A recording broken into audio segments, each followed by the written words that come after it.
Ethan was a quiet man, a single father working as a janitor in a local school. Life had never gone easy on him. After his wife passed away, he spent years saving every penny to buy a small house for his daughter, Lily. When he finally found an old, abandoned army home on the edge of town, it felt like destiny. The house was worn down, its paint chipped and its halls echoing with silence, but it was his dream. Ethan didn't know it yet, but that house carried stories that weren't finished, stories that would soon entangle his life in ways he couldn't imagine. Every morning before sunrise, Ethan would sweep the corridors of the school, humming softly to himself. Lily, only 10, waited for him to return so they could work on fixing the house together. She loved painting the walls and pretending she was helping her dad build their castle. One evening, while pulling weeds near the porch, Ethan noticed something strange, a small metal plate on the front steps engraved with, "Property of the United States Army 1956. Curiosity stirred inside him. What kind of people had lived here before? The nights were the hardest. The house creaked as if whispering old memories. Sometimes Lily claimed she heard faint footsteps in the hallway. Ethan brushed it off, saying, "Old houses talk, sweetheart." But one evening, he found something that made his hands tremble, an old box hidden behind a loose floorboard in the living room. Inside were faded photographs of soldiers, 3 women smiling in uniform, their arms around each other. One of them looked eerily familiar. The woman in the middle had gentle eyes, the same eyes Ethan remembered from a picture he once found in a dusty corner of his school's memorial wall. She had been a decorated officer, Captain Margaret Hayes, a war hero who had mysteriously disappeared years ago. Ethan stared at the photograph, feeling an odd connection he couldn't explain. He placed it back in the box, whispering to himself, maybe she used to live here. Days passed. Ethan continued working, repairing the roof, fixing the doors, and teaching Lily about hard work. But strange things began happening. One morning, he found the box moved to the kitchen table though he'd left it in the living room. Another night, the lights flickered, and the radio turned on by itself, playing an old military tune. Ethan laughed nervously, thinking maybe the wiring was bad. But deep down, something told him the house was trying to speak. Then, everything changed one rainy afternoon. As thunder rumbled outside, a knock echoed at the door. Ethan opened it to see 3 women standing in the rain, dressed in army uniforms, their eyes filled with both strength and sorrow. "Are you Ethan Moore?" the tallest one asked. He nodded, confused. "We need to talk," she said quietly, stepping inside. Lily peeked from behind her father, clutching her doll, her eyes wide with curiosity. The women introduced themselves as Lieutenant Sarah, Sergeant Carla, and Major Julia.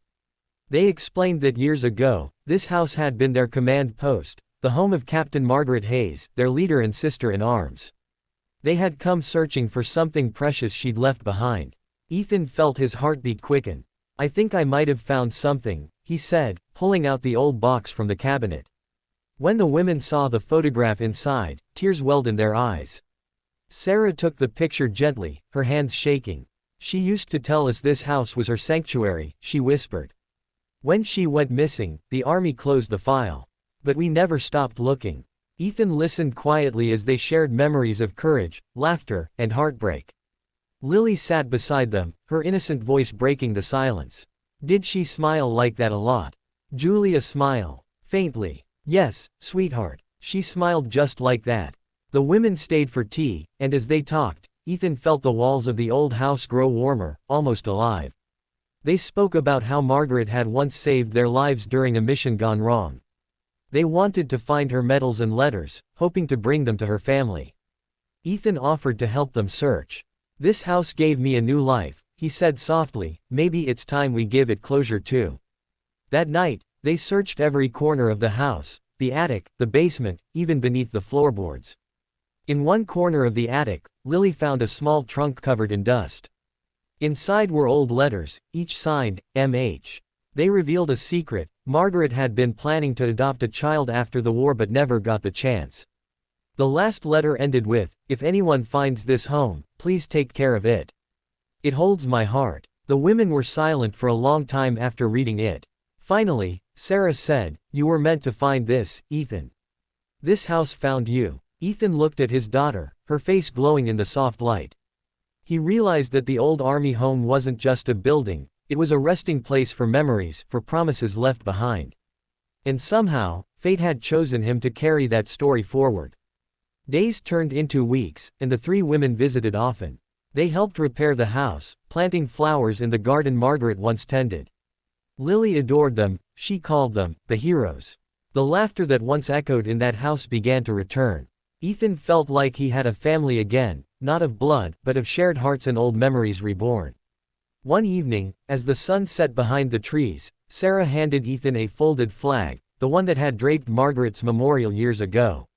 "She would have wanted you to have this," she said. Ethan took it, humbled. He placed it in the living room, above the fireplace. From that day, the house no longer felt haunted, it felt complete. But the story wasn't over. A month later, Ethan received a letter from the Department of Veterans Affairs.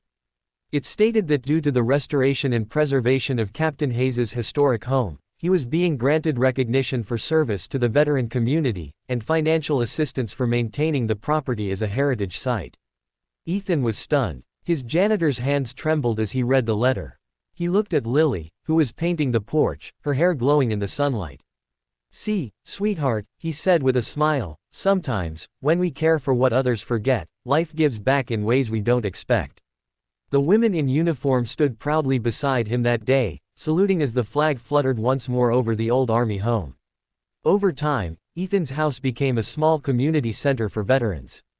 The women visited every weekend, sharing stories with children, teaching them about courage and sacrifice.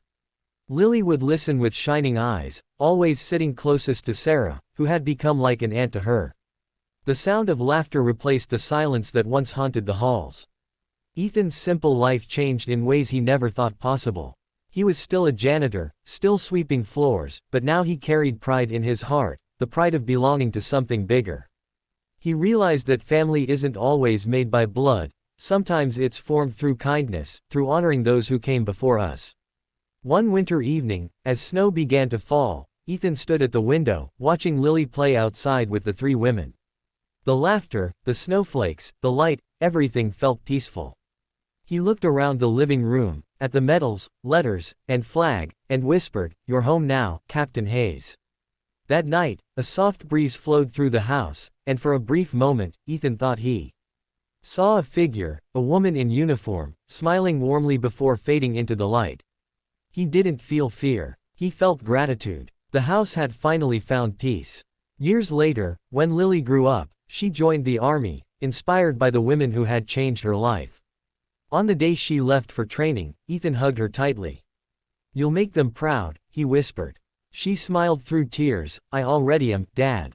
Because you taught me what honor means." After she left, Ethan often sat on the porch, reading the old letters again. The house, once broken, now stood strong, a symbol of second chances. Visitors often came by, asking about the story of the old army home.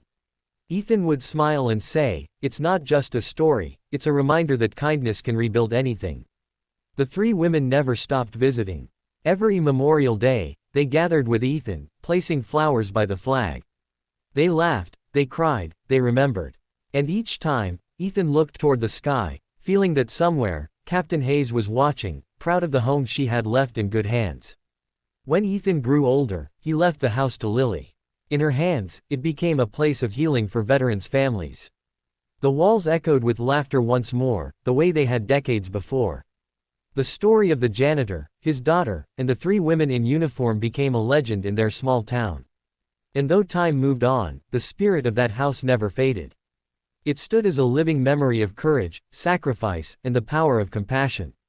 Because sometimes, the greatest heroes aren't those who fight wars, but those who keep the stories of the fallen alive.